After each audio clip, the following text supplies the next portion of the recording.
알부민도 이젠 마시는 시대. 20대의 활력을 90대까지 지켜라. 남지영 원창의 알부민 2090. 알부민 복합물 무려 25,500mg 제가 직접 원편에 배합했습니다. 매일 지치고 힘드십니까? 피곤에 쩔어 지내십니까? 그럴 땐 단연코 단 하나, 바로 알부민. 남지원 원장이 직접 배합한 알부민 구원량 12,000mg도 아닌 16,000mg도 아닌 용량 폭탄 실현 무려 25,500mg 가득. 엄선된 알부민은 물론 특허 조성물질 2종까지 제가 심혈을 기울여 직접 배합했습니다. 기존보다 용량도 50% 이상 확 늘린 고용량.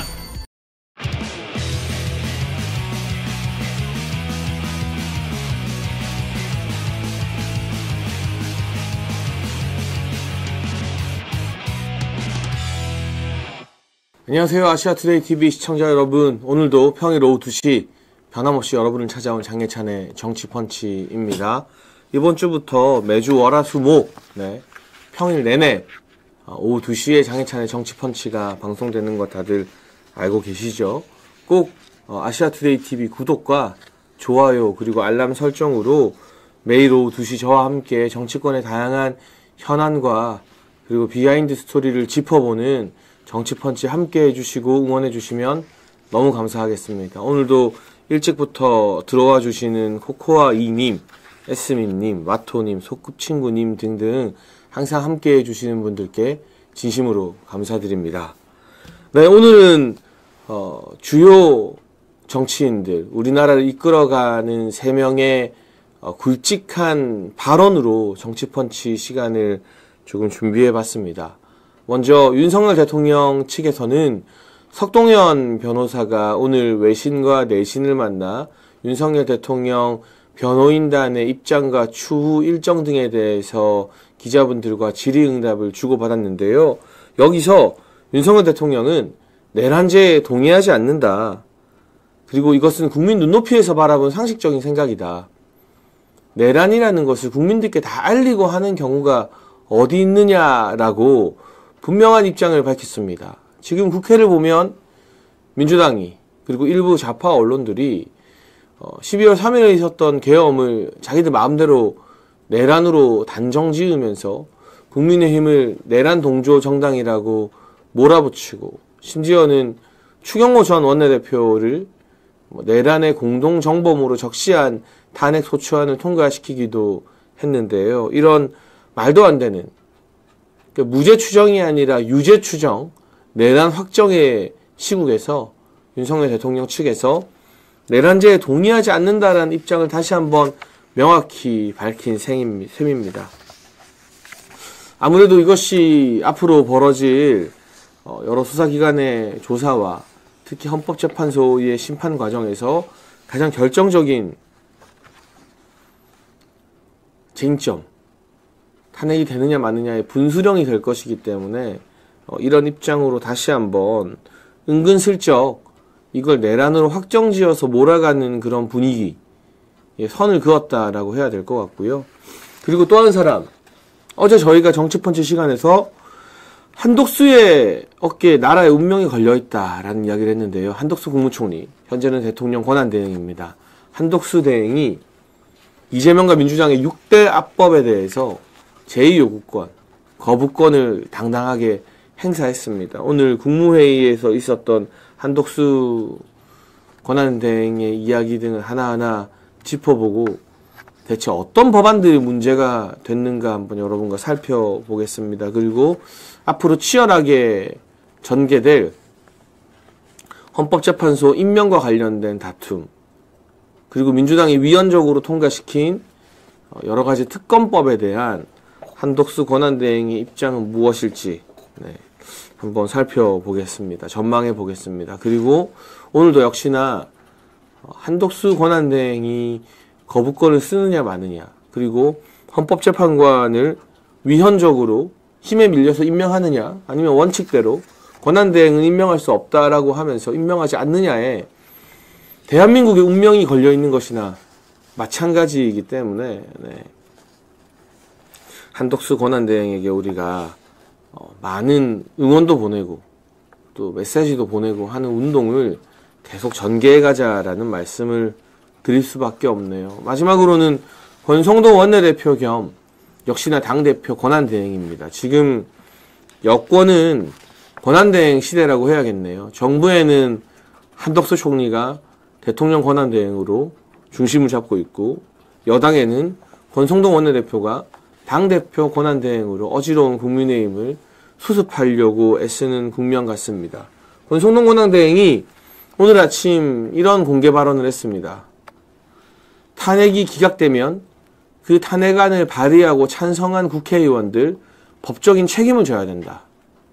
이런 법안을 여야가 공동으로 발의하자. 지금 윤석열 정부 들어서 너무나 무분별하게 탄핵안이 남발되었고 22건이 아니라 이제는 윤석열 대통령과 그 이후 박성재 법무부 장관, 조지호 경찰청장, 이상민 행안부 장관 등등에 대한 탄핵안도 추가로 발의되면서 무려 이 정부 들어 25번의 정부 관료에 대한 탄핵안이 발의되고 추진되고 소추가 되었습니다. 하지만 그 많은 25번 중에서 정말로 문제가 있다. 이 사람의 직무를 정지시켜야 한다면서 헌법재판소에서 탄핵 인용 판결을 내린 경우는 놀랍게도 단 한 번도 없었습니다. 현재까지는 25대 빵입니다. 특히 대표적인 게 바로 이상민 전 행정안전부 장관의 1차 탄핵안에서 당시 헌법재판소가 진보 성향 판사들이 수적으로 우위에 있었음에도 불구하고 9대0 만장일치로 민주당의 탄핵은 무리하다. 이상민 장관은 탄핵당할 사유가 없다라고 기각했던 게 아주 상징적인 판결인데요. 아무도 책임을 지지 않으니까 그냥 묻지마 탄핵으로 정부를 마비시키는 게 하나의 관행이 되어버렸죠. 그렇기 때문에 권성동 권한대행이 탄핵 소추와 탄핵 찬성에는 그만큼 무거운 책임을 져야 된다. 정말 탄핵당할 사유가 아닌데 억지 탄핵으로 이 탄핵이 기각되면 그 탄핵 소추안을 발의하고 표결에 참석한 찬성한 국회의원들도 처벌받아야 되는 거 아니냐. 그 정도 반대급부는 있어야 함부로 탄핵을 마구잡이로 시도하지 못한다라는 그런 당연한 이야기를 한 것 같습니다. 여기에 대해서도 다양한 이야기 살펴보고요. 오늘 또 속도가 나고 있는 국민의힘의 비대위원장 추천과 관련된 여러 비하인드 스토리 등이 있는데요. 어제 일부 언론에서 집중 보도했던 초선의 김재섭 의원이 과연 비대위원장 후보로 추진되고 있는가? 제가 취재하고 확인된 바에 의하면 근거 없는 오보다. 몇몇 의원들의 개인적인 생각을 지나치게 부풀린 자가 발전에 지나지 않는다라는 게 결론인데 오늘 또 국민의힘 초선 의원 44명이 모여서 회의를 한다고 하니까요. 어떤 후보군들이 검토될지 한번 차근차근 찾아보도록 하겠습니다.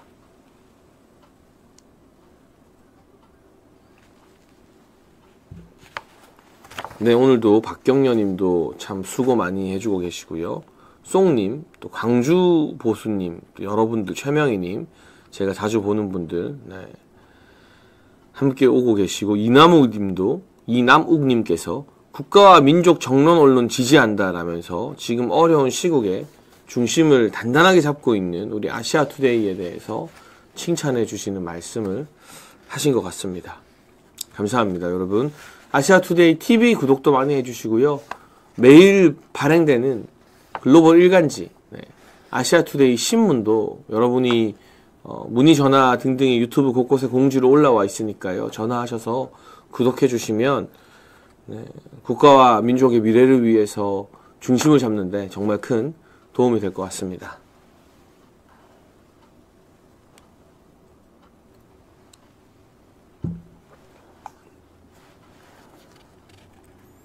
네, 먼저 첫 번째 주제로 시작해 보겠습니다. 오늘 석동현 변호사가 윤석열 대통령 변호인단을 대리해서 기자들과 질의응답에 나섰습니다. 그런데 먼저 전제를 좀 분명히 해드리면 석동현 변호사는 윤석열 대통령 변호인단에 공식적으로 합류하지는 않기로 했습니다. 김홍일 전 방통위원장이 대표 변호사를 맡고요. 윤곽근 전 고검장이 합류한다는 것 정도가 현재까지 드러난 사실입니다. 그리고 박근혜 전 대통령 탄핵 국면에서 박 전 대통령을 변호했던 최명성 변호사가 최근 윤석열 대통령의 임명에 의해 대통령실 법률비서관으로 발령이 났죠. 그 외에는 아직까지 실무를 담당할 변호인단 구성을 추진하고 있는 단계입니다. 여러분 아시는 것처럼 대통령 탄핵 사건은 어마어마하게 큰 사건이고 그 중요도에 있어서 다른 어떤 사건과 비교할 수조차 없습니다. 그렇기 때문에 제가 생각했을 때는 최소 5명, 최대 10명 정도의 변호인단이 구성될 것으로 전망됩니다. 김홍일 전 위원장이 신망받는, 존경받는 법조인이고 윤곽근 전 고검장 역시 법조 경력이 매우 오래된 분이지만 그들보다 조금 더 빠릿빠릿하게 실무를 할 젊은 변호사들도 변호인단에 속속 합류를 해야 하기 때문에요. 여러분 현재로서는 변호인단 구성이 박차를 가하고 있으나 그렇다고 또 아무나 다 변호인단에 합류시킬 수는 없기 때문에 시간이 조금 걸리는 부분 양해를 해주셔야 될 것 같고요. 윤석열 대통령이 지금 공수처나 헌법재판소에서 여러 가지 서류나 요청을 해오고 있는데 그 부분에 대해서 응답을 하지 않는 것도 수사나 법적 조치를 피하는 것이 아니라 대통령께서 정치적 법적 책임을 본인이 스스로 지겠다고 하신 만큼 법적 대응을 위해서는 1차적으로 변호인단 구성이 필수적입니다. 그 부분을 준비하는 과정이라는 점을 조금 양해해드리고 설명드리고 싶습니다. 그런데 오늘 변호인단은 아니지만 아마도 김홍일 전 방통위원장과 소통하면서 법적 조언을 하고 있는 석동현 변호사가 기자회견을 한 이유, 여기에 대해서 이 기자회견 안 하는 게 좋은 것 아니냐 하는 의견도 분분합니다. 저는 그런 의견에도 동의를 하는 편이고요. 다만 지금 너무 많은 기자들의 질문이 석동현 변호사나 주변 인물들에게 쏟아지고 있는 것 같아요. 이걸 개인적으로 본인이 전화하고 받아주기에는 저도 예전에 최고위원 할 때 많을 때는 하루에 전화가 막 정말 100통씩 오더라고요. 여러분 과장이 아니라 기자분들의 전화만 한 100통 받으면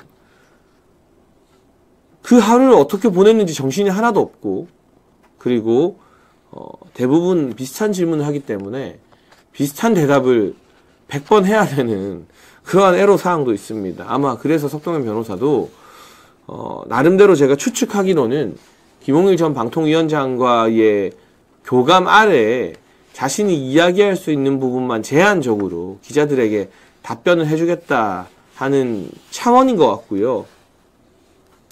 또 우리가 조금은 선회해서 생각해 보자면 윤석열 대통령께서 대국민 담화를 발표하고 국회에서 탄핵안이 가결되고 그리고 나서 끝까지 포기하지 않겠다.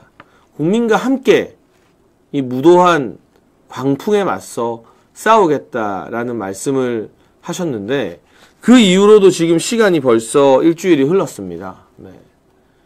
일주일의 시간이 흘렀는데 그동안은 아시는 것처럼 변호인단 구성을 한다고 대통령 측의 입장이 따로 나오지 않았죠. 그러니 언론에서는 민주당에서는 어떤 프레임을 만들어 갔느냐. 윤석열 대통령이 법적 조치를 회피한다. 수사를 지연시키고 있다. 처음에 대국민 담화에서 한 약속과 다르다. 이런 프레임으로 윤석열 대통령을 공격하고 있고요. 그 사이에 감당하기 힘든 가짜뉴스들이 또 폭풍처럼 쏟아졌습니다. 저희가 늘 말씀드리고 경계하는 것이지만 박근혜 전 대통령 때는 좌파들이 만들어내는 음모론과 가짜뉴스에 보수 진영이 대항할 힘조차 내지 못하고 손 한 번 쓰지 못하고 그냥 우르르 무너져 내렸죠. 정말 입에 담기도 힘들 정도의 외설적이고 낯뜨거운 음모론과 가짜뉴스가 횡행하면서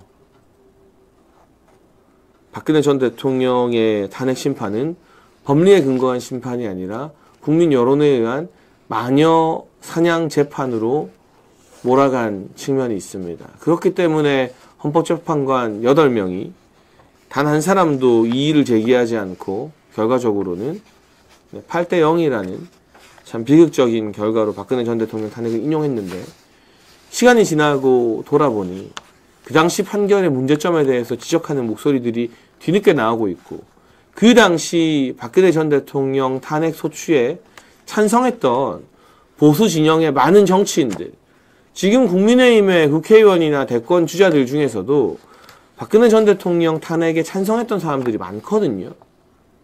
근데 제가 그분들을 사석에서 만나고 최근에도 뭐 밥도 먹고 저녁에 간단하게 술자리도 가지고 그러고 있는데, 정말 열이면 열, 백이면 백, 이런 이야기를 하세요.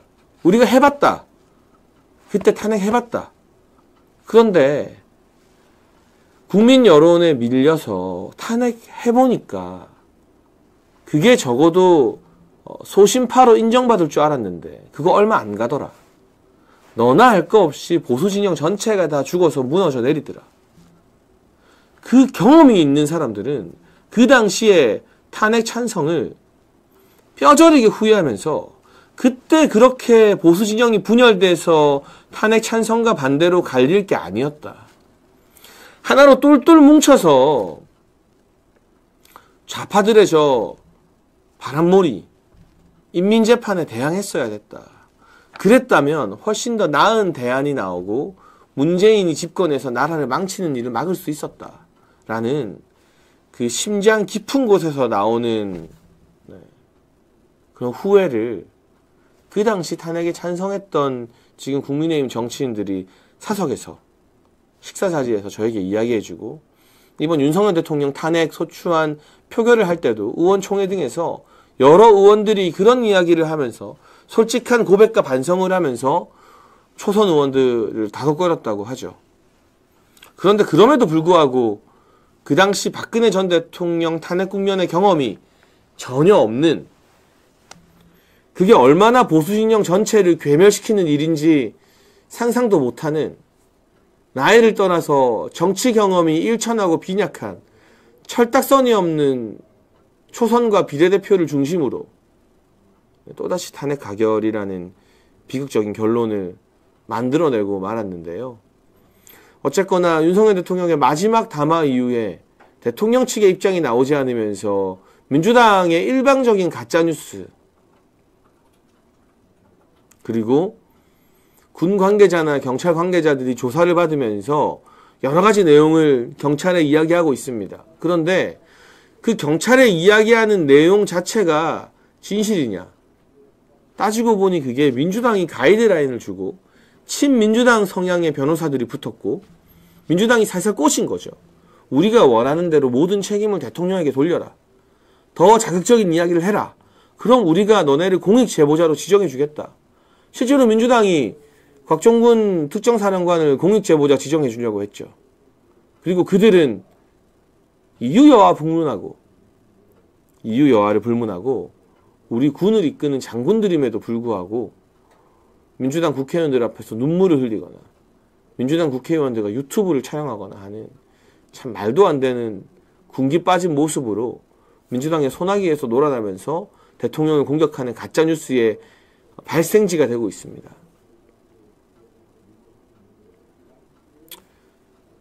그런 어떤 광풍이 일방적으로 휘몰아치는 것을 막기 위해서 대통령 측에서도 마냥 수사와 재판과 지금의 법적 과정을 피하는 것이 아니다.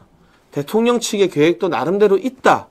그리고 자꾸 이걸 내란으로 몰아가고 내란 확정을 짓는 언론사도 있는데 그렇지 않다.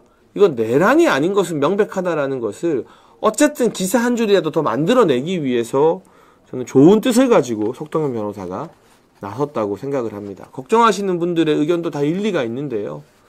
어쨌든 덕분에 대통령 측의 입장으로 윤석열 대통령은 내란죄에 동의하지 않는다. 내란죄 생각해 본 적도 없다. 그리고 대통령께서 직접 법정에 나설 거다. 헌법재판소가 이것을 생중계해야 된다라는 그런 이야기가 기사로 많이 나오긴 했으니까요. 저는 긍정적인 측면도 있다고 봅니다.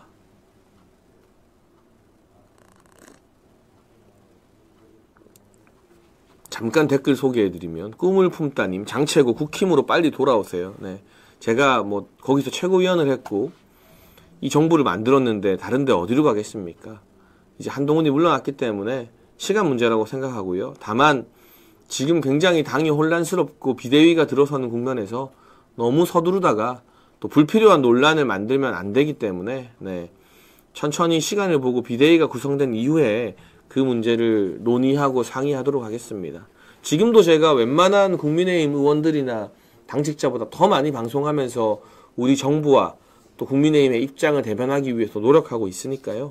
여러분께서 응원해 주시고 장해찬 복당해야 된다. 이런 글이나 문자도 많이 올려주시고 보내주시면 저한테 큰 힘이 될 것 같습니다. 다시 이제 석동현 변호사의 기자회견으로 넘어가 보면요. 여러분도 뭐 댓글로 지적하고 계시지만 석동현 변호사가 막 달변은 아니죠. 유창하게 말을 막 하는 스타일은 아니죠. 그래서 지금 뭐 질책하는 댓글들도 올라오고 있는데요. 그런데 여러분, 대다수의 국민들은요, 그 기자들과 질의응답하는 석동현 변호사의 라이브를 보지는 않을 거예요. 그 라이브 조회수가 뭐 몇십만이 나올 수도 있지만 중요한 건 그 석동현 변호사가 밝힌 입장이 이렇게 기사가 되어서 온라인 포털에 올라오고 신문에 실리는 것. 사실 대다수의 정치에 관심이 있는 국민들, 그리고 막 정치방송이나 유튜브를 찾아보지는 않아도 그래도 이 세상 돌아가는 소식을 챙겨보는 분들은 네이버 같은 포털 사이트에 뜨는 이 온라인 기사로, 또 우리 아시아투데이 같은 신문 지면에 실리는 기사로 정치권 소식을 접하게 되거든요.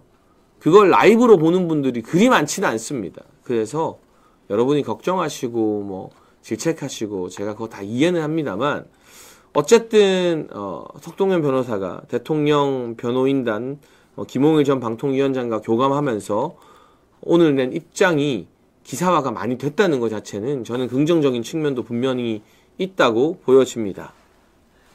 본격적인 내용 소개에 앞서서 퀸님이 슈퍼챗으로 찐보스 일당백으로 똘똘 뭉칩시다. 장최고 항상 응원합니다라고 응원 보내주셨습니다. 감사합니다. 간략하게 석동현 변호사가 오늘 발표한 내용을 좀 요약해 드릴게요. 12월 3일에 선포되었던 비상계엄과 관련해서 윤석열 대통령은 내란죄에 동의하지 않는다라고 밝혔습니다. 그리고 대통령은 내란죄에 대해서는 생각을 해본 적도 없다. 그러니 당연히 동의하지도 않는다라고 봐야 할 것이라고 했고요. 대통령의 현재 상식과 국민 눈높이에서 바라본 대통령의 생각은 그렇다고 했습니다. 이 국민 눈높이 하니까 누가 생각나나요?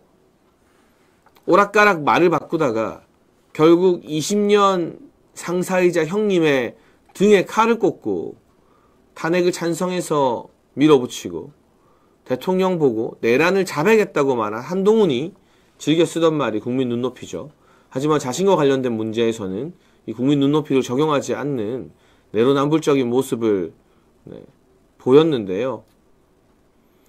석동현 변호사가 국민 눈높이에서 바라봤을 때 이건 내란이 아니다라고 이야기한 것은 아마도 이걸 내란 자백이라고 말했던 한동훈을 의식해서가 아닐까 싶습니다. 상식적으로 봤을 때 대통령이 내란이라는 말도 안 되는 일을 생각할 이유가 없다. 생각해 본 적도 없다라는 것이고, 대통령은 국가 비상상태로 보고 계엄 선포를 한 것이라고 말을 했습니다. 그러니까 우리가 비상계엄을 선포할 때 준전시거나 또는 국가의 행정사법 기능이 마비되는 비상사태가 전제여야 하는데, 윤석열 대통령이 생각할 때는 계속되는 정보관료 탄핵과 예산안을 완전히 삭감한 것 등 이것이 정상적으로 행정부와 사법부를 움직일 수 없게 만드는 행정과 사법 치안 기능 마비라고 판단을 한 거죠. 그러면 이 판단이 적절했느냐 부적절했느냐, 이 판단이 정치적으로 옳은가 그른가, 여기에 대해서는 각각의 생각이 다를 수 있고 뭐 일부 비판도 할 수 있습니다만 이러한 대통령의 통치권자의 판단 자체가 그대로 유죄가 되고 내란이 된다? 이렇게 보기에는 너무나 어렵다. 너무나 건너뛰어야 될 단계가 많다라는 점, 그 부분을 분명히 한 겁니다. 그리고 또 윤석열 대통령의 현재 상황에 대해서 윤석열 대통령 권한이 정지됐으니 집무실을 못 나간다는 것은 분명하다.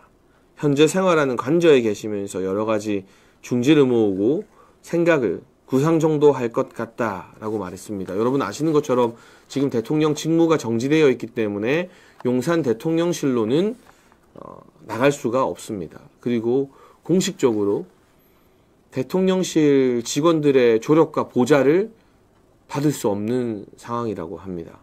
그렇다고 대통령실 직원들도 그러면 다 직무가 정지되느냐? 그건 아니에요. 대통령실 직원들은 정상 출근하면서 정부 부처, 지금은 이제 한덕수 총리가 권한 대행이기 때문에 총리실과 여러 가지 의견을 주고받으면서 협업을 하고 우리나라가 잘 돌아갈 수 있게, 그리고 원래 추진하던 주요 정책들이 잘 진행될 수 있게 열심히 일을 하고 있습니다. 그런데 탄핵소추가 가결되고 직무정지가 됐기 때문에 대통령께 직접 보고를 드리거나 대통령을 보좌하는 일은 지금 할 수 없다는 거죠. 근데 좀 이상하죠? 대통령은 대통령실도 못 나가고 대통령실 직원들의 보좌를 받을 수 없는데 대통령실 직원들은 계속 출근하고 일을 할 수 있다는 거. 그래서 이 차제에 저는 탄핵이 국회에서 가결되어 통과되더라도 그게 최종적으로 확정되기 전까지는 직무정지가 아니라 직무를 유지하도록 해야 되는 거 아닌가. 왜냐하면 이게 무조건 직무정지를 때려버리기 때문에 탄핵 심판이 3개월이 걸릴지 6개월이 걸릴지 또 일부 재판 같은 경우는 1년이 걸릴지 모르는데 그 기간 동안 직무정지가 되면 우리나라가 보는 피해 너무 막심해지기 때문이죠. 그래서 지금 감사원장과 중앙지검장 같은 경우는 탄핵에 대한 최종 심판이 나오기 전까지 직무에 복귀하게 해달라는 직무정지 가처분을 헌재에 신청했습니다. 저는 이건 인용될 가능성이 상당히 크다고 생각합니다. 그리고 상식적으로 대통령 직무도 너무나 중요한 일이기 때문에 탄핵이 최종 인용되기 전까지는 직무를 수행할 수 있도록 대통령 직무정지에 대한 가처분도 만약 신청한다면 헌재에서 저는 인용해 주는 게 법리에 맞다고 봅니다. 다만 노무현 전 대통령과 박근혜 전 대통령 탄핵 당시에 이런 가처분 신청을 하지 않았기 때문에 실익이 없다고 판단해서 대통령 변호인단이 가처분 신청을 안 할 가능성도 높습니다만 여러분 그냥 국회가 마음먹고 탄핵만 하면 헌법재판소 판결 세워라 내워라 언제 내릴 때까지 그냥 아무 일도 못한다는 게 상식적으로 납득이 가십니까? 탄핵은 탄핵이고 그게 최종 판결 나오기 전까지는 그럼에도 불구하고 맡은 바 소임과 직무는 다 하는 게 우리 세금을 낭비하지 않는다는 측면에서도 그리고 무분별한 탄핵으로 직무정지를 유도하는 것을 피할 수 있다는 점에서도 꼭 필요한 보완돼야 될 제도가 아닌가 싶습니다. 네, 퀸님이 또 슈퍼챗으로요. 국민의힘 당원 게시판에 장해찬 최고 비대위 합류해서 최전방 공격수로 싸울 수 있게 글 많이 올려주세요 라고 네, 슈퍼챗 보내주셨습니다. 다양한 응원 감사드립니다. 그런데 뭐 잠깐 딴 길로 새자면 우리가 뒤에도 말할 건데요. 저 개인 의견입니다만 만약 국민의힘 비대위에 젊은 피가 필요하다면 저는 박충권 의원 한번 중용해봤으면 좋겠어요. 저랑 개인적 친분이 있거나 이런 사이는 전혀 아닌데요. 젊고 신원서판이 되고 그리고 무엇보다 민주당과 제대로 싸우는 투쟁력, 전투력을 보여주고 있기 때문에 저는 만약 누가 저보고 비대위에 젊은 사람 필요한데 추천 좀 해달라 그러면 저 자신보다는 이번에 우리가 탈북자 출신의 스타 정치인 한번 키워보자.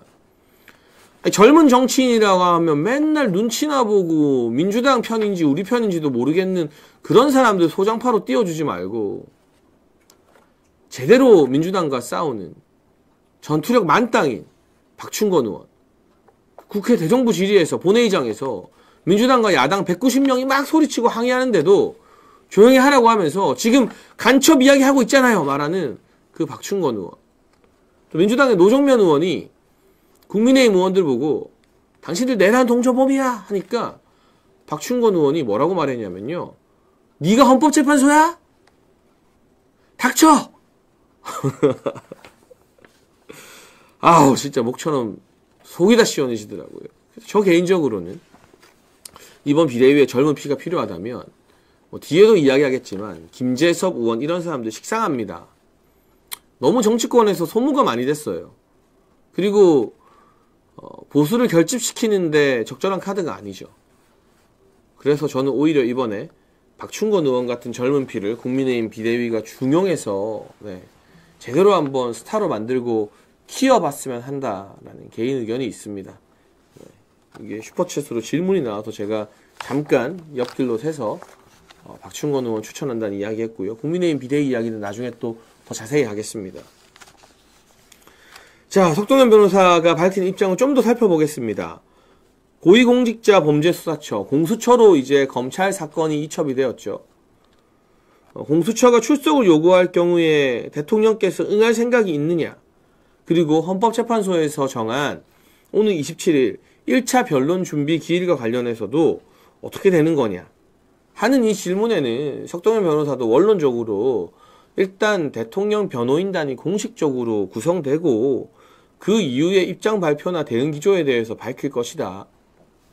지금 너무 앞서가지 말라라고 했습니다.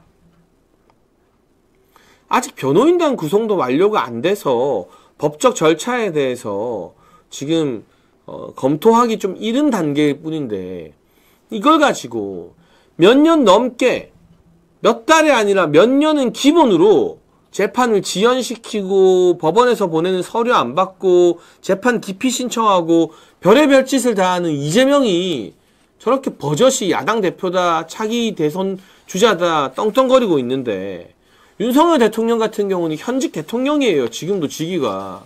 그럼에도 불구하고 법적 절차를 거부하지 않고 변호인단 구성되면 입장을 밝히겠다고 하는 것뿐인데 그 며칠 가지고 마치 대통령이 법적 절차를 안 밟는 것처럼 뭐 재판이나 이런 수사를 지연시키는 것처럼 호도하는 게 참 문제 아닙니까? 이거야말로 대통령을 몰아가는 그야말로 야당 위주의 이재명 위주의 시각이고 프레임 아니겠습니까? 지금 해피데이님도 댓글 달아주셨는데요.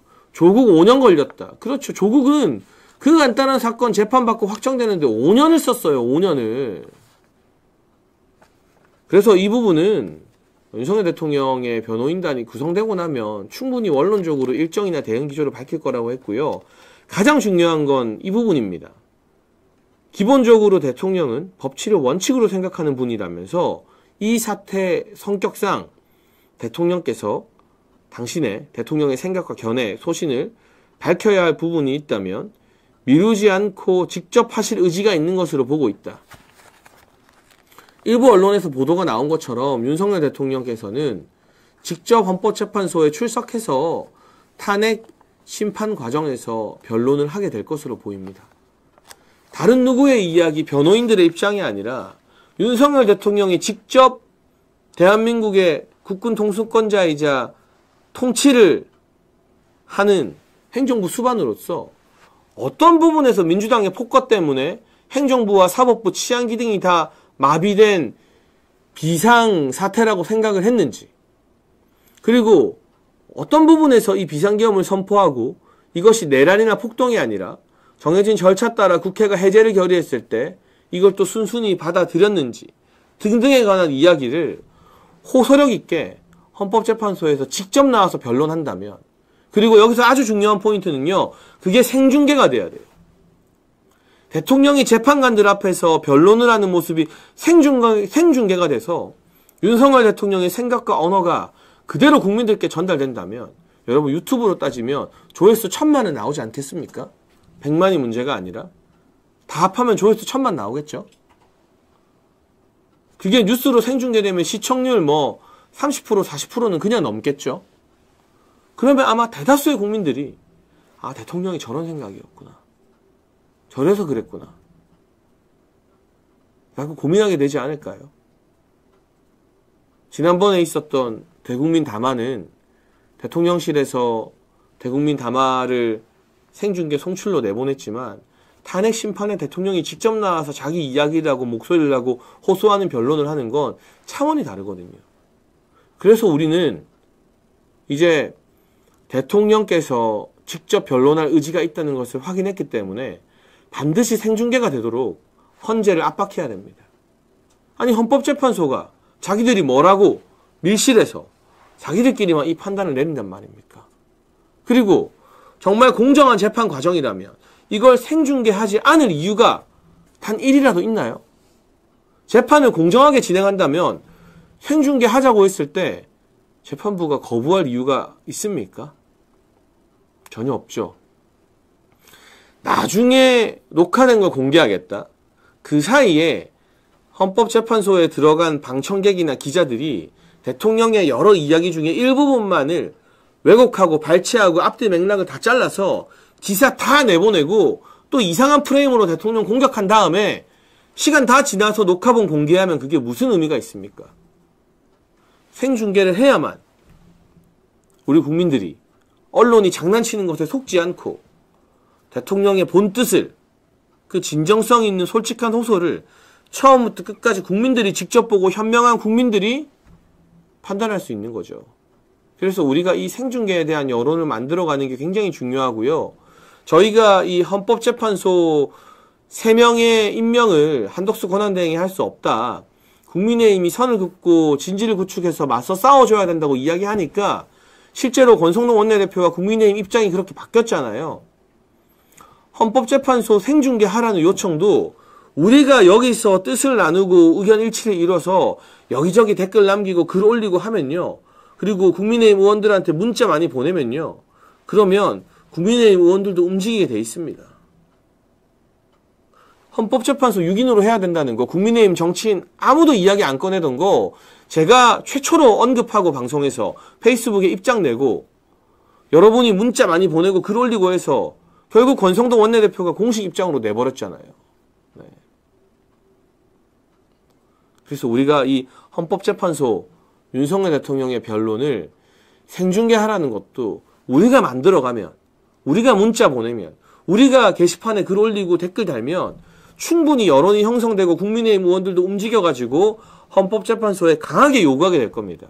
그리고 논리적으로 헌재가 뭔가 캥기는 게 있지 않다면, 떳떳하다면 생중계를 반대할 논리적인 이유가 하나도 없거든요.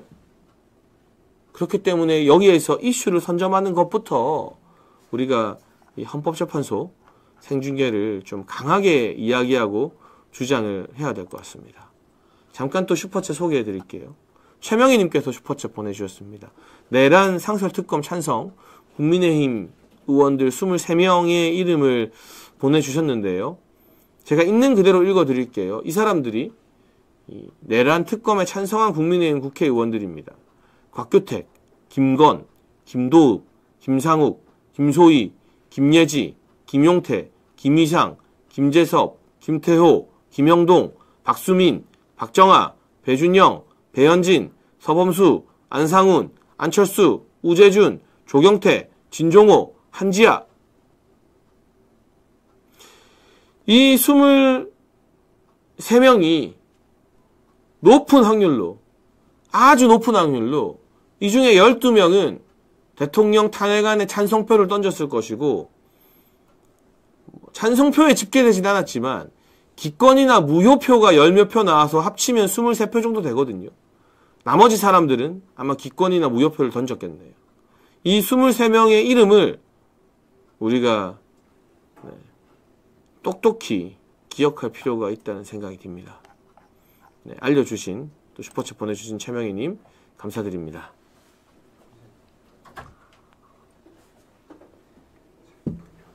네, 여러분, 그리고 다음 주쯤이면 김홍일 방통위원장을 중심으로 하는 윤석열 대통령의 공식 변호인단 구성이 완료될 것으로 보이기 때문에 오늘의 이 석동현 변호사의 짧은 질의응답이 아니라 다음 주에는 김홍일 전 위원장이 아마 그 변호인단 중에서 언론 브리핑을 담당하는 공보 담당도 지정을 하게 될 거예요. 그래서 보다 명확하게 윤석열 대통령의 입장을 좀 전할 수 있게 될 것 같습니다. 그리고 제가 2부 넘어가기 전에 한 가지 소식도 좀 더 전해드리고 싶은데요. 지금 대통령실에서 대통령을 보좌하는 게 금지되어 있다고 제가 아까 설명을 드렸죠. 그렇다 보니 어제 윤석열 대통령의 생신을 맞이해서 지지자들이 대통령실로 편지를 많이 전달했다고 해요. 무려 2,000통의 편지가 접수되었다고 합니다. 지금 용산 대통령실 앞에 화환이 줄지어 길을 이루는 것도 그렇고 대통령께 그런 수천 통의 편지가 전해졌다는 뉴스도 결국에는 여론전에 있어서 큰 힘이 되는 거거든요. 그런데 대통령실로 접수된 그 편지는 대통령실 직원들이 윤석열 대통령에게 전달을 할 수가 없다고 합니다. 좀 이상하죠. 아무리 대통령을 보좌하는 게 금지되어 있어도 단순한 편지 전달 정도는 해도 되는 거 아닌가 싶은데 너무 법 해석을 좀 너무 협소하게 하는 것은 아닌가 싶은 생각이 들고요. 그래서 관저 근처에 있는 경호처 직원들에게 전달된 꽃바구니나 케이크 같은 경우는 경호처 직원들은 지금도 대통령을 보좌하고 경호하고 있기 때문에 윤석열 대통령에게 전달이 되었다고 하는데 대통령실로 접수된 편지는 전달은 안 되었습니다. 다만 2,000통의 편지가 들어왔다라는 소식을 듣고 윤석열 대통령께서 참 많은 힘을 얻었을 것 같습니다. 그리고 지금 석동현 변호사가 밝힌 내용에 따르면 윤석열 대통령은 결코 국회의원들을 체포하라거나 끌어내라라는 용어를 쓴 적이 없다. 그런 지시를 받았다고 주장하는 일부 군과 경찰 관계자들의 진술이 오염된 것이다 라고 분명하게 선을 그었고요. 또 이게 졸속으로 정말 번갯불에 콩 구워 먹듯이 진행된 탄핵에 대응할 준비가 필요하다. 이걸 시간 끌기나 시간 지연이라고 하는 것은 온당치 않다라는 입장까지도 밝혔네요. 네. 우선 윤석열 대통령 내란죄에 동의하지 못한다. 이 탄핵과 관련된 윤석열 대통령과 관련된 소식 여기까지 전하고요. 아주 잠깐 여러분 아시는 것처럼 저희가 1분 정도만 광고를 하고 가겠습니다. 이 1분 정도의 광고가 아시아투데이와 정치펀치를 든든하게 지켜주는 힘이기 때문에 여러분 나가지 마시고 1분이면 끝나니까요. 잠깐만 지켜봐 주시면 좋겠습니다. 네, 여러분 잘 아시다시피 환절기 면역력 건강관리에 큰 도움이 되는 쉽게 마시고 빠른 효과를 보는 알부민입니다. 알부민은 간에서 만들어지는 혈관 단백질 성분인데요. 마시는 알부민에는 근육량 증가, 면역 증진, 염증 억제에 도움을 주는 로얄 젤리 분말과 아르기닌 성분, 그리고 비타민과 아연까지 들어있다고 합니다. 평소 피로함을 자주 느끼는 분, 기력이 떨어지는 분, 술자리 잦은 분들, 야근이 잦은 분들에게 도움이 됩니다. 우리 아시아투데이 TV 시청자를 위해서 2+1 한정 특가도 있다고 하니까요. 여러분 이 아래 전화번호로 전화하셔서 이제 추워진 겨울철 건강관리 저와 함께 하시죠. 저도 매번 이 광고 나올 때마다 알부민 마시고 있습니다. 이런 기운이 좀 나는 것 같아요.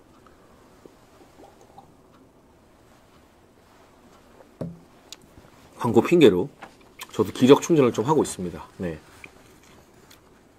오늘 감사하게도 1분의 광고가 진행되는 동안 한 100분 정도밖에 안 나가셨네요. 네. 제가 그렇게 부탁을 해도 꼭 기어코 이렇게 나가는 분들이 있어요. 이걸 내가 길게 하는 것도 아니잖아요. 그렇죠? 남아주신 끝까지 의리를 지키고 잠깐 저와 함께 쉬어가 주신 여러분 감사하고요. 이 알부민 제가 마실 때마다 효과를 보고 2시에 마시니까 이 오후 방송하거나 저녁 방송할 때 기운이 확 나더라고요. 여러분 저를 믿고 한번 구매해 주시면 좋겠습니다. 저는 참고로 이 광고 한다고 해서 알부민 많이 팔린다고 해서 제가 어떤 금전적 대가도 받지 않습니다. 그냥 아시아투데이 TV를 도와주시니까 제가 광고 동참하는 거고요. 진짜로 효과가 있어서 드리는 말씀입니다. 제가 이 알부민 측으로부터 1원 한 장 받지 않습니다. 네. 아유, 광고 좀 더 길게 했다고 조금 더 많이 빠져가시네. 네. 바로 2부로 넘어가겠습니다. 네. 곧 다시 들어올 거예요. 저 다 알고 있어요. 네. 이분들이. 한 1, 2분 있다가 다시 들어오시더라고요. 네. 지금 2부에서는 나라를 구할 책무를 어깨에 짊어지고 있는 한덕수 총리 이야기를 좀 해봐야겠습니다. 오늘 임시국무회의가 열리고 한덕수 권한대행이 6대 악법에 대해서 제2요구권을 행사했습니다. 이게 쉽게 말하면 거부권이죠. 근데 여러분 제가 그냥 솔직하게 말씀드리면 거부권이란 단어를 민주당에서 의도적으로 막 퍼뜨려서 윤석열 대통령을 거부하는 사람, 불통하는 사람, 이런 이미지로 만들려고 민주당 정부일 때, 문재인 정부일 때는 이게 나라 망치는 거 자기들도 알고 있어요. 지들도 다 알아. 이놈도 바보가 아니니까. 그래서 자기들이 정권 잡고 있을 때는 나라 망치니까 통과 안 시켰던 악법들을 윤석열 정부 때 막 밀어붙이는 거예요. 어차피 대통령이 제의 요구할 거 알면서. 그런데 거기에 이제 거부라는 단어를 써서 대통령의 불통 프레임, 독선 프레임을 강화시킨 거거든요. 그래서 대통령실에서는 공식적으로는 거부권이라는 단어를 쓰지 않아요. 제의 요구권이라는 단어를 써요. 다시 의결해달라. 국회가 제의를 해달라. 그래서 저도 편하게 제가 가끔씩은 거부라는 단어를 쓰지만 우리 모두가 이 프레임 전쟁에서 좌파들에게 지면 안 되기 때문에 거부권보다는 제의요구권이라는 단어를 일부러라도 조금 더 자주 많이 쓰도록 하겠습니다. 이 뜻을 여러분들께서 이해해 주시면 좋겠습니다. 오늘 한덕수 권한대행이 제의요구를 행사한 법안은 6개입니다. 우선 농업과 관련된 법안이 4개입니다. 양곡관리법, 농수산물 유통 및 가격 안정법, 농업재해대책법, 농업재해보험법입니다. 그리고 국회법과 국회직원감정법 2가지인데요. 이건 사실 이미 우리가 거부권, 제2요구권을 행사하겠다고 예고한 바가 있습니다. 그런데 이제 대통령이 잠깐 직무정지 상태가 되었기 때문에 과연 권한대행이 대통령처럼 제2요구권을 쓸 수 있느냐, 이게 좀 쟁점으로 떠올랐고, 민주당에서는 한덕수 총리가 이거 제2요구하면 가만두지 않겠다, 탄핵시키겠다고 막 으르렁거리고 협박을 했죠. 그러나 한덕수 권한대행 굴하지 않고 꿋꿋하게 뚝심을 지켰습니다. 권한대행이 내 마지막 공직이다, 나 탄핵당해도 상관없다 라고 주변 측근들에게 밝혔다던데 정말 나라를 위한 모습을 보여줬습니다. 제가 오늘 한덕수 권한대행이 국무회의에서 발언하는 걸 실시간, 아침에 방송하면서 실시간으로 지켜봤는데요. 이렇게 말했습니다. 오로지 헌법 정신과 국가의 미래를 최우선으로 고려해 결심하게 됐다. 국회의 입법권과 입법 취지는 최대한 존중돼야 하지만 정부가 불가피하게 제2요구를 요청할 수밖에 없는 이유를 국회와 국민께 소상히 설명하고 이해를 하고자 한다 라고 낮은 자세이지만 분명하고 당당하게 이야기했습니다. 그러면서 이 양곡법 등 농업과 관련된 4가지 법안에 대해서는 이렇게 이야기했죠. 이 법안에는 남는 쌀을 정부가 무조건 의무 매입하게 하는 독소 조항 등이 있는데요. 네.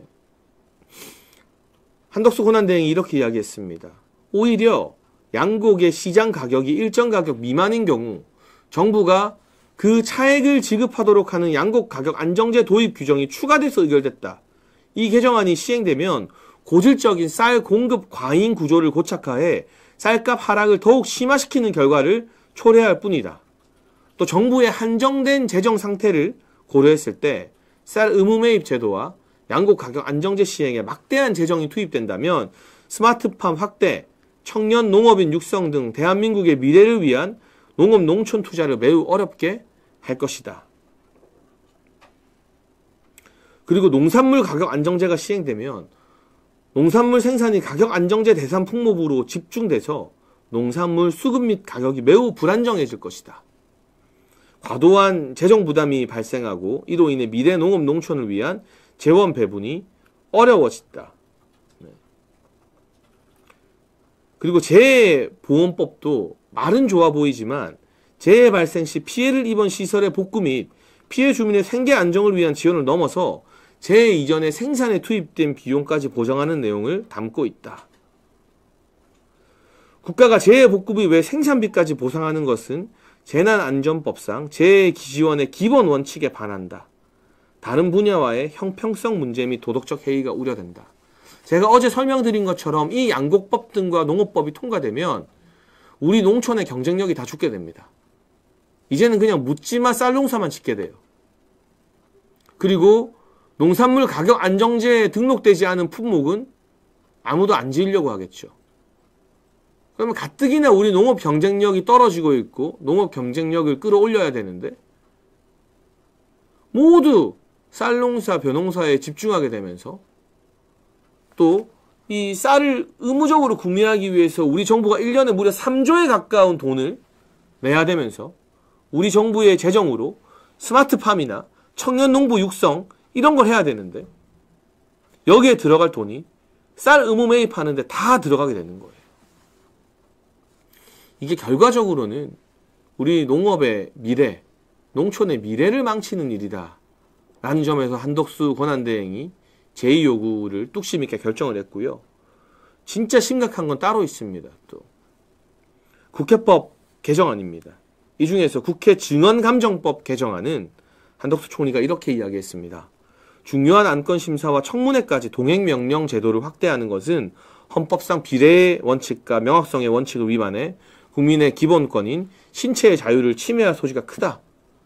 그리고 어떤 이유로도 국회의 자료 제출 요구 등에 거부할 수 없도록 해서 헌법상 권력 분리 원칙에 반한다. 개인정보 결정권 등 사생활의 비밀과 자유를 침해할 우려, 그리고 기업 현장에서도 핵심 기술과 영업 비밀 유출 가능성이 크다. 여러분, 제가 근 몇 년 동안 많은 악법을 봤습니다. 이 농촌과 관련된 양국법도 그렇고요. 방송국을 민주노총 언론노조가 장악하겠다는 방송법도 악법이지만 진짜 역대급 악법이 바로 민주당이 이번에 통과시킨 국회 증언감정법입니다. 네. 국회 증언감정법. 이게 통과되면요. 1년에 한 번 하는 국정감사, 보통 9월 말에서 10월 초에 하죠. 국정감사가 아니라 1년 365일 내내 국회에서 동행명령장을 체포영장처럼 발부하면 우리가 뭘 하고 있든 무조건 다 국회에 강제로 나가야 돼요. 여러분이 생업에 종사하느라 아무리 바빠도 가족들 사이에 중요한 일이 있어도 1년 전부터 계획해온 해외여행을 가도 1년 365일 중에 국회가 청문회 열어서 동행명령장 띡 발부하면 강제로 국회에 나와야 돼요. 국회가 검찰 다 하겠다는 겁니다. 그리고 국회에서 자료 제출을 요구하면 어떤 이유로도 거부를 못하게 했어요. 이건 뭐냐? 민주당의 좌파 국회의원들이 지금 국회에는 진보당이나 사회 민주당인가요? 완전 옛날 통진당 떨거지들도 있죠. 그 좌파 국회의원들이요. 삼성에다 대고 너네 반도체 공정 관련된 기밀 자료 가져와 라고 하면 삼성이 그거 거부 못해요. 이 법이 통과되면. 어떤 이유로도 국회 자료 제출 요구를 거부할 수 없도록 했어요. SK 하이닉스에 너네 영업기밀 가져와. 갖다 줘야 돼요. 여러분, 그런데 삼성과 SK의 영업기밀이 국회 자료 제출되면 그게 보안이 유지될까요?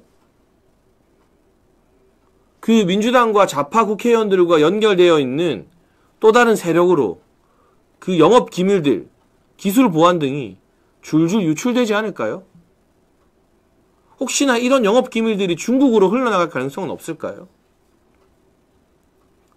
국방부와 국정원한테도 군사안보, 군사기밀 아무거나 다 요구할 수 있게 됩니다. 그러면 어떤 이유가 있어도 거부를 못하게 돼요. 그러면 그 군사기밀이 북한한테는 안 넘어갈까요? 중국한테 안 넘어갈까요? 참 놀랍죠. 이런 말도 안 되는 법안을 지금 통과시켜 놓은 겁니다. 덜커덩.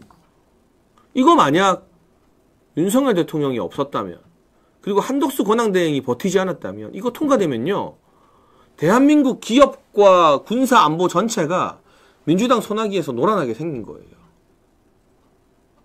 이거 정말 국회 증언감정법 개정안이요, 목숨 걸고 막아내야 되고 피 튀기게 여론전 해야 되는 문제인 겁니다. 정말로. 이거를 어떻게 제2요구를 안 합니까? 어떻게 거부를 안 합니까? 이거 제2요구 안 하고 거부 안 하는 사람이 저는 오히려 내란에 준하는 범죄 혐의자라고 생각합니다. 온갖 기업의 영업기밀, 군사안보 국회에서 요구만 하면은 이게 참 웃기잖아요. 어떤 이유로도 거부할 수 없다는 조항이 다 갖다 줘야 되는데, 이게 제가 정말 많은 악법을 봤지만 상상을 초월하는 역대급 최악의 법이에요.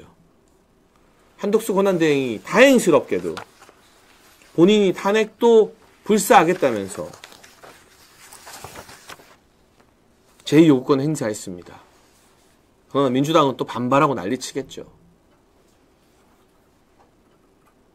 그리고 오합지졸 같은 국민의힘 의원들이 똘똘 뭉쳐서 제대로 3분의 2가 모여서 이걸 부결시키는지, 네, 그것도 한번 지켜봐야 됩니다.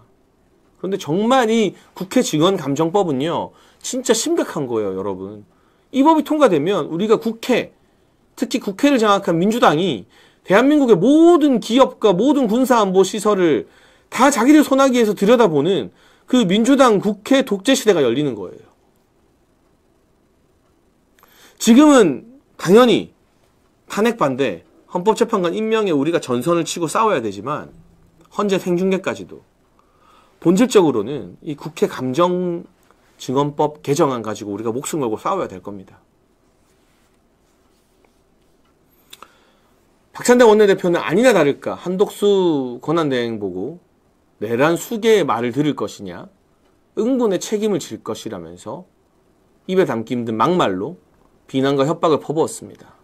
그런데 민주당이 한덕수 권한대행 탄핵할 수 있을까요? 제가 장담 하나 할게요. 민주당 죽어도 탄핵 못합니다. 사실 우리 보수지형이 봤을 때는 탄핵하라면 해라. 탄핵해주면 더 좋아요. 일단 대통령을 탄핵해놓고 대통령 권한대행까지 탄핵하면 국민들이 야, 저 민주당 진짜 탄핵 중독 정당이네 라고 역풍이 불겠죠. 그리고 그 탄핵 과정에서 200석이 필요하기 때문에 오히려 국민의힘이 똘똘 뭉치겠죠. 그리고 지금 보세요. 대통령 권한대행도 헌법재판관 임명을 못한다는 의견이 있는데 권한대행에 대행이 들어서면 권리가 더 줄어드는데 권한대행도 못하는 헌재 재판관 임명을 권한대행의 대행이 어떻게 하겠습니까? 계속 탄핵시키면 이제는 권한대행의 대행의 대행의 대행의 대행까지 나올지 몰라요. 이 무슨 코미디입니까? 못합니다, 민주당. 협박만 하지. 설령 한덕수 권한대행이 헌법재판관 임명을 거부하고 12월 31일에 내란 상설 특검이나 김건희 여사 특검 위헌적 특검이라고 거부를 해도 제2요구를 다시 해도 민주당이 한덕수 권한대행 탄핵 시도 못합니다. 역풍이 두려워서. 그리고 설령 민주당이 헷가닥해서 탄핵 시도하더라도 그게 오히려 우리에게 호재이고 한덕수가 국가를 살린 영웅이 되는 길입니다. 그걸 두려워할 이유가 전혀 없습니다. 여기서 자연스럽게 세 번째로 넘어가면, 그러나 입만 열면 탄핵으로 협박하는 이 탄핵 중독을 치료하기 위해서 이게 약도 없어요. 법으로 치료해야 돼요. 권성동 원내대표가 오늘 말했죠. 탄핵이 기각되면 법적인 책임을 져야 된다. 이 법안을 여야가 같이 발의하자. 물론 민주당이 동의 안 해줄 겁니다. 동의 안 해주겠지만 그만큼 민주당의 탄핵 중독을 환기시키는 메시지인 거죠. 지금 감사원장도 탄핵으로 직무정지 상태, 중앙지검장도 탄핵으로 직무정지 상태입니다. 방통위원장 마찬가지고요. 법무부 장관 마찬가지예요. 행안부 장관 탄핵시켜버리니까 이상민 장관이 자진 사퇴했죠.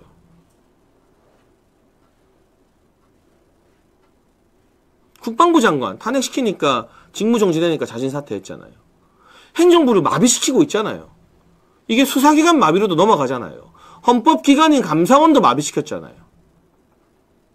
나중에 사법부, 판사, 대법관들은 마비 안 시키겠습니까? 수수님, 마누라도 탄핵할 탄핵당. 참 이게 블랙 코미디입니다. 어제는 누가 그런 댓글 달았죠. 국민도 탄핵하겠다고.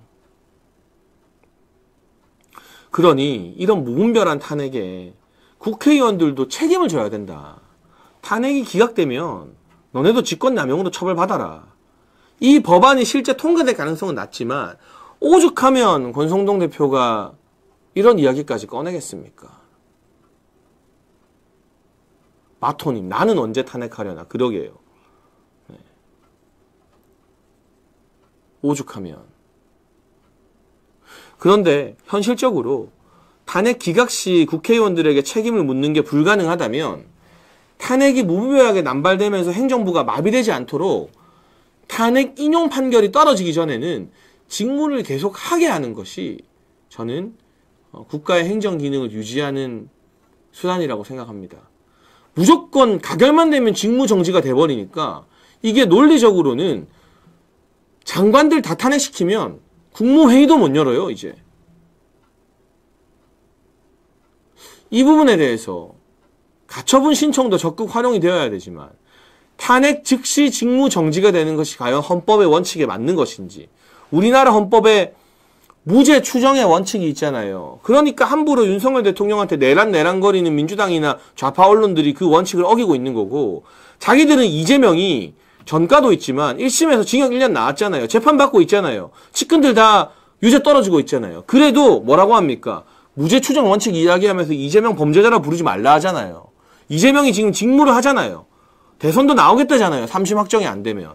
그러면 마찬가지로 탄핵 소추가 되는 공직자들한테도 무죄 추정의 원칙을 적용해서 실질적으로 탄핵이 인용되기 전까지는 무죄니까, 무죄 추정을 해줘야 되니까 직무를 할 수 있게 해주는 게 우리나라 헌법의 원칙에 맞는 거 아닌가요? 너무나 상식적인 이야기인데 우리가 이런 상식을 다시 되새겨야 할 정도로 민주당의 무도한 탄핵 릴레이가 임기 내내 윤석열 대통령과 정부를 괴롭혔다는 겁니다. 25명이에요. 25명. 임기 2년 반 지나가는 동안 한 달에 한 명씩 탄핵을 시킨 거예요. 한 달에 한 명씩.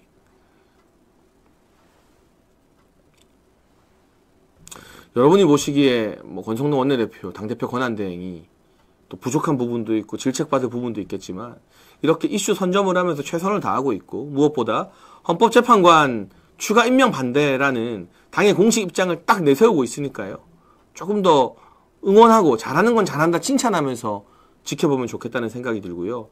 아까 앞서 하던 비대위 이야기 제가 짧게만 하고 정리를 하면 김재섭 의원이 비대위원장이 된다는 것은 오보입니다.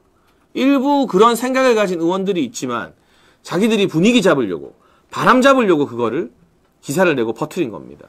그게 전혀 공식적으로 논의 테이블에 올라간 적도 없다고 합니다.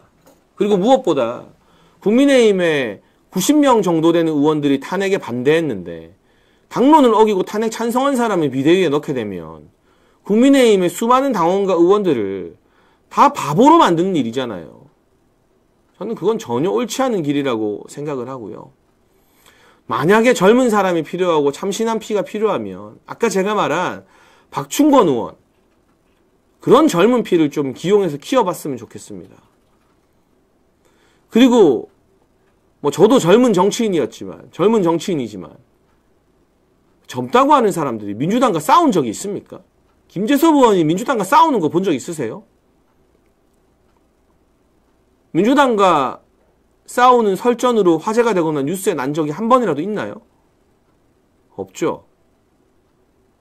왜 민주당이랑 안 싸우고 우리 당 안에서, 보수 진영 안에서 내분을 일으키면 소장파다 뭐다 해주면서 우쭈쭈 해주고, 민주당 190명한테 맞서서 지지 않고 지금 내가 간첩 이야기 하잖아! 조용히 하고 들어! 이렇게 말하는 박충권 의원 같은 사람들은 안 띄워주는 거죠.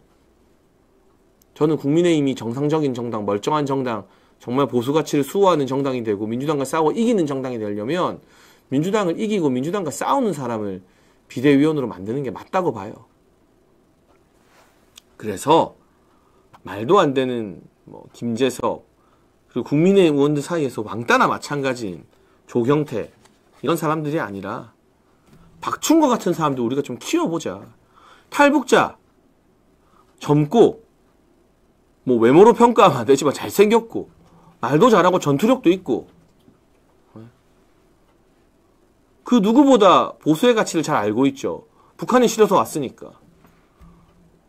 북한이 싫어서 대한민국에 왔는데 민주당 하는 걸 보면 와, 내가 이거 탈북도 했는데 내가 지금 왜 저런 조선인민민주주의 공화당 같은 놈들이랑 싸워야 되지? 그러니까 더 열심히 싸우는 거겠죠. 이런 사람 좀 키워보자. 제가 오랜만에 젊은 정치인 중에 가능성을 본 게 박충권 의원이에요. 저 밥 한 번 먹은 적 없어요. 차 한 잔 마신 적 없어요. 방송 끝나고 그냥 1초 인사하고 한번 스쳐 지나간 게 전부예요. 아무 인연도 없습니다. 개인 번호도 없고. 가능성이 보이고 그런 인물을 키워야 되니까 말씀을 드리는 거예요. 마토님 슈퍼챗으로 예찬 형님 오늘 특히 시원하시네요. 민주당의 악법 악행 알려야 됩니다. 네. 아까 제가 국회 감정법 이야기했죠. 국회 증언 감정법. 이거 진짜 역대급 악법이니까요. 여러분도 함께 많은 여론전에 나서서 대한민국을 지키기 위해서 같이 싸워주시기를 호소하고 싶습니다. 네, 오늘 또 2천여 명 가까이 정치펀치와 함께 해주셨는데요. 매일 월화수목 오후 2시 장예찬의 정치펀치가 아시아투데이 TV에서 진행됩니다. 여러분 좋아요와 구독 그리고 주변에 홍보 많이 해주시고요. 제가 혼자 1시간을 꽉 채우기 때문에 힘들기도 하지만 다른 데서 못하는 좀 깊이 있는 이야기나 비하인드 스토리를 제가 정치펀치에서 많이 풀어내거든요. 법안에 대한 설명, 어제도 뭐 권한대행이 거부권을 행사할 수 있고 헌재 임명은 못하는 이유에 대해서 제가 쭉 이야기했고, 네. 오늘도 한덕수 총리가 거부한 여러 법안 중에서 국회 감정증언법, 이게 얼마나 심각한 악법인지도 설명해 드렸고요. 좀 깊이 있게 다양한 이야기를 할 수 있으니까요. 여러분 장예찬의 정치펀치 많이 사랑해 주시면 좋겠습니다. 그리고 뭐 생각난 김에 홍보를 좀 하자면 우리 아시아투데이 주필인 고성국 박사님의 고성국TV 라이브가 평일 이제 8시부터 10시로 시간대가 옮겨져서 아침에 여러분과 함께하고 있고요. 또 저의 배짱남매 배승희 변호사의 따따붙다도 아침 10시부터 시작을 하니까 고성국 박사님 방송 딱 보시고 끝나면 바로 배승희 변호사 방송 보시고 그리고 점심 드시고 오후 2시에 장예찬의 정치펀치 보면 딱 맞는 스케줄이 아닐까 싶습니다. 네. 오늘 정치펀치 여기까지 하고요. 저는 다음 주 월요일에 변함없이 여러분을 찾아오겠습니다. 월화수목 오후 2시 잊지 말고 기억해 주십시오. 감사합니다.